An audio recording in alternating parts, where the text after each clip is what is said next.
So, Dr. Shapiro, after you make a competent diagnosis of irritable bowel syndrome, what's next? What's next for patients in that setting? Right. Well, thank you, Dr. Ashwan. I think that what comes after a diagnosis of IBS is moving towards treatment. But before I get to that with patients, I really like to just try to validate that we understand how much that they've been suffering, to let them know that they're not alone, that 10 to 12% of adults in the world meet the criteria for irritable bowel syndrome.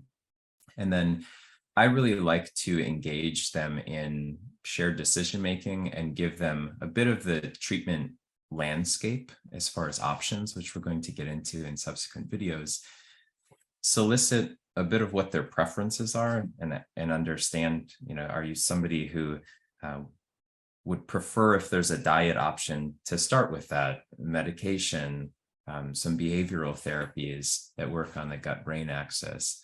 And then lastly, I always reiterate to them that even though we've reached this diagnosis of IBS, and we know that once we make that diagnosis, it's very unlikely to change, the door is never closed to rediscuss things, to reevaluate. And certainly if there are changes in symptoms that by no means is a diagnosis of IBS or any other diagnosis permission to stop thinking, permission to close the door.